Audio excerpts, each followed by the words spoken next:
নমস্কার। এই মুহূর্তে আপনারা দেখছেন আমাদের ভারত এক্সক্লুসিভ ইউটিউব চ্যানেল। এই মুহূর্তের সবচেয়ে বড় খবর, লোকসভা ভোটে খুব বড় প্রভাব নেই বকেয়া ডিএর পোস্টাল বেল্টে রাজ্যের 26 কেন্দ্রে জয়ী তৃণমূলের। এই মুহূর্তের সবচেয়ে বিরাট বড় খবর, 26টি লোকসভা কেন্দ্রের পোস্টাল বেল্টে জিতেছেন তৃণমূল প্রার্থীরা। সেই সূত্রের খবর, তৃণমূলের যে সরকারি কর্মচারী ফেডারেশনের দাবি রাজ্যের সিংহভাগ সরকারি কর্মচারীরা সমর্থনে রয়েছে মুখ্যমন্ত্রী মমতা বন্দ্যোপাধ্যায়ের দিকেই। এই মুহূর্তের সবচেয়ে বড় খবর, বকেয়া ডিএর দাবিতে এবং বকেয়া মহার্ঘভাতা ডিএর দাবিতে কিন্তু রাজ্য সরকারি কর্মচারীদের ক্ষোভের আঁচ সেভাবে কিন্তু পাওয়া গেল না লোকসভা ভোটের ফলাফলে, বরং মোট কিন্তু 42টি আসনের মধ্যে 26টি কিন্তু লোকসভা কেন্দ্রের পোস্টাল বেল্টে জিতেছেন তৃণমূল প্রার্থীরা। বাকি 16টিতে কিন্তু জিতেছে বিজেপি। রাজ্যে প্রান্তিক রাজনৈতিক শক্তিতে পরিণত হলেও এখন সিপিএমের কোঅর্ডিনেশন কমিটির দাপট কিন্তু রয়েছে সরকারি কর্মচারী মহলে। কিন্তু বাম কংগ্রেসের যে জোটের কেউই কিন্তু পোস্টাল বেল্টে জিততে পারেননি। এই ফলাফলের সূত্রে তৃণমূলের অনুসারী কিন্তু এবার সরকারি কর্মচারী ফেডারেশনের যে দাবি রাজ্যের সিংহভাগ বা সরকারি কর্মচারীর সমর্থনে রয়েছে মুখ্যমন্ত্রী মমতা বন্দ্যোপাধ্যায়ের দিকেই। কিন্তু এই ফলাফল নিয়ে কিন্তু দ্বন্দ্ব কিন্তু তৈরি হয়েছে সরকারি কর্মচারী সংগঠনগুলির অন্দরে। এবার প্রশ্ন হচ্ছে যে পোস্টাল বেল্টের সরকারি কর্মচারী বা তৃণমূল প্রার্থী জয়ী হয়েছেন উলুবেড়িয়া, শ্রীরামপুর, মথুরাপুর, কলকাতা উত্তর, কলকাতা দক্ষিণ, কাঁথি, জয়নগর, ঝাড়গ্রাম, জঙ্গিপুর, যাদবপুর, হাওড়া, হুগলি, ঘাটাল এবং ডায়মন্ড হারবার, বোলপুর, বিষ্ণুপুর, বীরভূম, বসিরহাট, ব্যারাকপুর, বর্ধমান, দুর্গাপুর, বর্ধমান পূর্ব, বারাসাত, বাঁকুড়া, আসানসোল, দমদমে। পক্ষান্তরে বিজেপি জিতেছে রানাঘাট, রায়গঞ্জ, পুরুলিয়া, মালদহ উত্তর, মালদহ উত্তর এবং মুর্শিদাবাদ, সেই মেদিনীপুর, মালদহ দক্ষিণ, কৃষ্ণনগর এবং জলপাইগুড়ি, দার্জিলিং, কোচবিহার, বনগাঁও এবং আলিপুরদুয়ার, তমলুক, বালুরঘাট ও বহরমপুরে। বড়দিন উপলক্ষে গত বছর 21 ডিসেম্বর কলকাতায় একটি অনুষ্ঠানে যোগ দিয়েছিলেন মুখ্যমন্ত্রী মমতা বন্দ্যোপাধ্যায়। সেখানেই কিন্তু রাজ্য সরকারি কর্মচারীদের 4% বকেয়া মহার্ঘভাতা বৃদ্ধির কথা ঘোষণা করেন তিনি। 2024 সালের 1 জানুয়ারি থেকে এই ঘোষণা কিন্তু কার্যকর হবে বলে জানিয়ে দেন তিনি। ঘোষণার পরে নতুন বছরের প্রথম সপ্তাহে কিন্তু কর্মচারীদের এবং বকেয়া মহার্ঘভাতা দেওয়ার বিজ্ঞপ্তি জারি করে দেয় নবান্ন।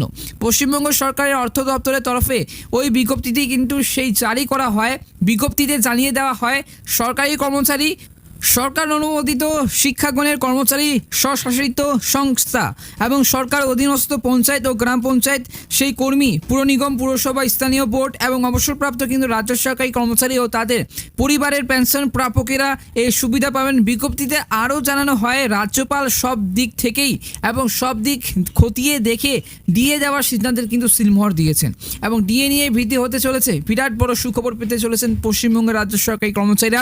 ডিএ বৃদ্ধি করায় কেন্দ্র সরকারি কর্মীদের সঙ্গে রাজ্য সরকারি কর্মচারীদের বকেয়া মহার্ঘভাতার ফারাক কমে হয় 36%। এতটা কিন্তু ফারাক রয়েছে, পার্থক্য রয়েছে। কেন্দ্র সরকারি কর্মীরা বর্তমানে 46% হারে ডিএ পান। ঘোষণার সময় এই বিষয়ে কিন্তু কেন্দ্র সরকারি কর্মচারীদের বা কেন্দ্র ও রাজ্য সরকারি কর্মচারীদের বা কেন্দ্র সরকার রাজ্য সরকার ফারাক বুঝিয়ে কিন্তু দিয়েছিলেন মুখ্যমন্ত্রী মমতা বন্দ্যোপাধ্যায়। তিনি বলেছিলেন কেন্দ্র সরকারের ক্ষেত্রে ডিএ বাধ্যতামূলক, কিন্তু রাজ্য সরকারি কর্মচারীদের বা রাজ্য সরকারের ক্ষেত্রে তা নয় এবং রাজ্যের ডিএ ঐচ্ছিক। আরেকবার বলছি, মমতা বন্দ্যোপাধ্যায় বলেন যে কেন্দ্র সরকারের ক্ষেত্রে ডিএ বাধ্যতামূলক এবং পশ্চিমবঙ্গের রাজ্য সরকারি কর্মচারীদের কিন্তু ডিএটি বাধ্যতামূলক নয়, কিন্তু রাজ্য সরকারের ক্ষেত্রে তা নয়, রাজ্যের ডিএ কিন্তু ঐচ্ছিক। এটা কিন্তু মুখ্যমন্ত্রী স্পষ্টভাবে বলে দেন এবং রাজ্য সরকারি কর্মচারীদের 4% ডিএ বৃদ্ধির ফলে সরকারের 2400 কোটি টাকা খরচ হবে বলে জানানো হয়েছে। এতে উপকৃত হবেন রাজ্যের 14 লক্ষ সরকারি কর্মচারী। মুখ্যমন্ত্রী ওই ঘোষণার পরেও কিন্তু সরকারি কর্মচারী ইউনিয়নগুলি প্রতিবাদ আন্দোলন চালিয়ে যাচ্ছে। কিন্তু ভোটের ফলাফলে দেখা যাচ্ছে পুরোপুরি না হলেও সরকারি কর্মচারীদের সমর্থনে এবং তৃণমূলের দিকেই বেশি গিয়েছে। কোঅর্ডিনেশন কমিটি তরফে বিশ্বজিৎ গুপ্ত চৌধুরী বৃহস্পতিবার বলেন, আজ সেই পোস্টাল বেল্টের বড় অংশের ভোট যারা দিয়েছেন তাদের বয়স 80-র বেশি। আবার এমন অনেক কিন্তু সরকারি কর্মচারী আছেন যারা পোস্টাল বেল্টে ভোট দেননি। আবার এমন কিন্তু সরকারি কর্মচারীও আছেন যারা মেরুকরণের সেই ভোটে প্রভাবিত হয়েছেন এবং তাই পোস্টাল বেল্টে কেবলমাত্র তৃণমূল এবং বিজেপি জিতেছে।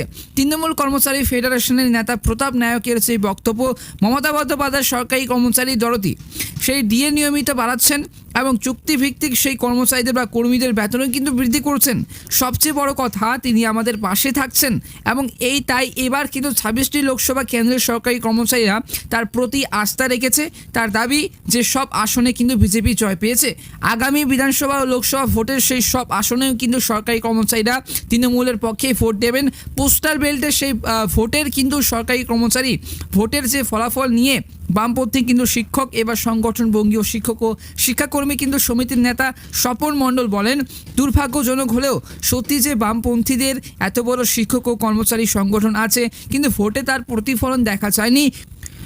কোথাও জোট এবং প্রথম বা দ্বিতীয় স্থান নিতে পারেনি, যা থেকে বোঝা যাচ্ছে কর্মস্থলে বামপন্থী সংগঠনের সঙ্গে যুক্ত থেকে সুযোগ সুবিধা কিন্তু গ্রহণ করলেও অনেকে কিন্তু সেই ভোট দেওয়ার সময় হয় বিজেপি নয় তৃণমূলকে কিন্তু ভোট দিয়েছেন। এটাকে সুবিধাবাদ বলে। এই মুহূর্তে যেটা স্পষ্ট হলো, রাজ্য সরকারি কর্মচারীদের বা ডিএ নিয়ে এবং এই মুহূর্তে কিন্তু বিচারাধীন রয়েছে এবং সুপ্রিম কোর্টে এই নিয়ে কিন্তু আগামী জুলাই মাসে কিন্তু ডিএ নিয়ে একটি মামলা হতে চলেছে, বা জুন মাসেই সেই আগামী 14 জুনে ডিএ মামলাটি হতে চলেছে। অবশ্যই কিন্তু সেই দিনই আপনাদের জানাবো। ধন্যবাদ।